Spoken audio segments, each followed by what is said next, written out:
Vijayawada central నియోజకవర్గంలో BRTS road Satyanarayanapuram కార్నర్లో ఇప్పుడే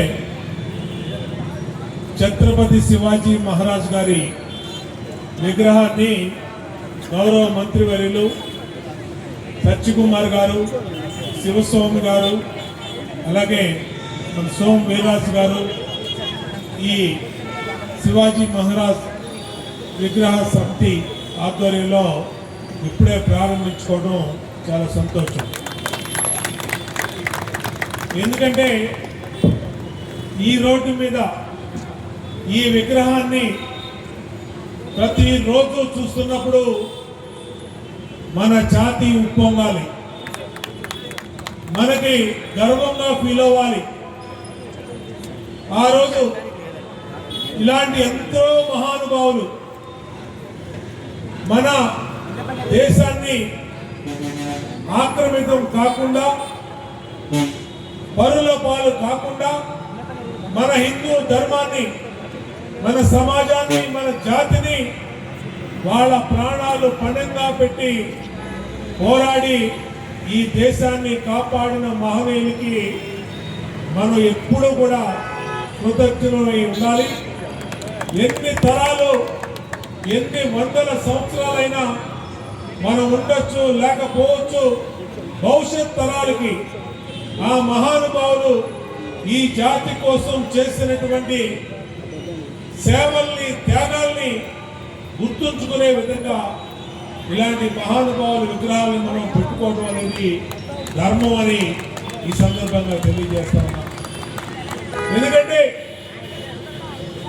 1600వ శతాబ్దంలో ఆ రోజు ఎంతో మంది దురాక్రమణదారులు మన దేశం మీద దాడి చేసి, మన జాతి మీద దాడి చేసి, మన ధర్మం మీద దాడి చేసి ఈ దేశాన్ని ఆక్రమించుకోవాలని చూస్తే, మరి ఆ రోజుల్లో 1600 సంవత్సరాలు, 16వ శతాబ్దం అంటే 626 సంవత్సరాల కిందట ఆ రోజుల్లో ఏ సదుపాయాలు లేవు. కేవలం గుండె ధైర్యం తప్పితే, తెలివితేటలు తప్పితే, ధైర్యం తప్పితే, మన ధర్మం మీద, మన సమాజం మీద ఉన్న గౌరవం తప్పితే మరే ఆయుధాలు లేనటువంటి స్థితిలో ధైర్యంగా పోరాడి ఆ మూకల్ని తరిమి కొట్టి ఈ దేశం నుంచి, ఈ దేశం మాదిరా, ఈ దేశంలో ప్రతి అణువు మాదిరా అని దీన్ని ఆక్రమణకి గురికానివ్వని చెప్పినటువంటి మహావీరుల్లో ఛత్రపతి శివాజీ మహారాజు అత్యంత ప్రథముడు అనే విషయాన్ని సందర్భంగా గుర్తు తెచ్చుకోవాలి. ఈరోజు మనం ఇలా స్వేచ్ఛాయుత వాతావరణంలో ఈ దేశం జీవిస్తూ ఉందంటే ఆ మహానుభావుల ప్రాణ త్యాగాలు, ఆ మహానుభావుల త్యాగాల వల్ల ఇవాళ మనందరం బాగున్నాం.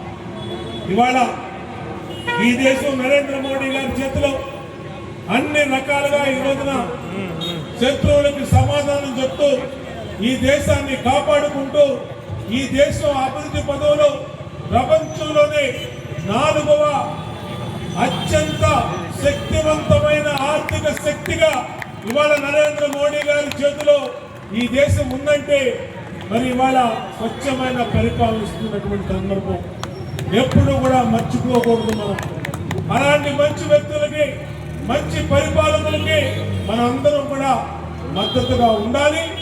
మనం మద్దతుగా ఉంటేనే ఈ దేశంలో మన భవిష్యత్ తరాలు, మన పిల్లలు, వాళ్ళ పిల్లలకి భద్రత ఉంటుంది.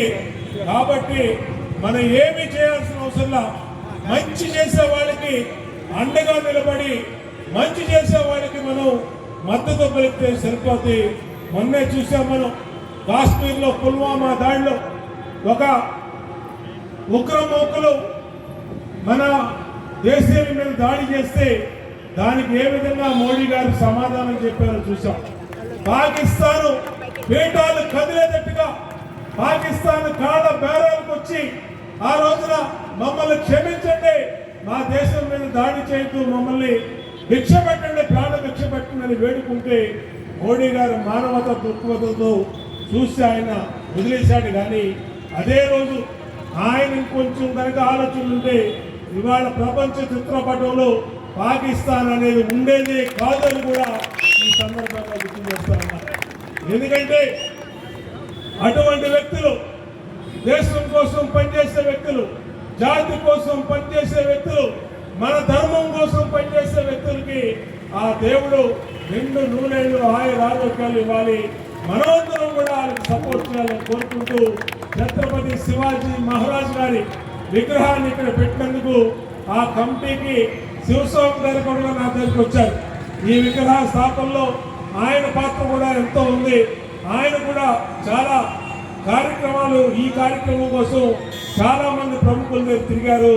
అందరూ కలిపి ఒక మంచి పనికి, ఒక మహానుభావుడు, ఒక చరిత్ర కలిగినటువంటి నాయకుడు విగ్రహాన్ని ఈరోజు స్థాపించుకోవడం ఆ దేవుడు మాకు ఇచ్చినటువంటి వరంగా మేమందరం భావిస్తూ తప్పనిసరిగా ఇలాంటి మంచి కార్యక్రమాల్లో అందరూ కూడా భాగస్వామ్యం తెలియజేసుకుంటూ మరొకసారి మన శివాజీని గట్టిగా చప్పట్లు కొట్టి అందరూ చాలా తిరిగాడు, చాలా కష్టపడ్డాడు, అదే పని మీద తిరుగుతానే ఉన్నాడు. లాస్ట్కి వాళ్ళు సాధించాడు. హృదయపూర్వకంగా మా సోదరుడు శివాజీని కూడా అభినందిస్తూ సెలవు తీసుకుంటాను. ధన్యవాదాలు sir, thank you very much. ఈనాడు ఈ సభకి ఎంతో బిజీగా ఉన్నా కూడా మన సభకి విచ్చేసి సందేశాన్ని ఇచ్చిన శ్రీ బొండం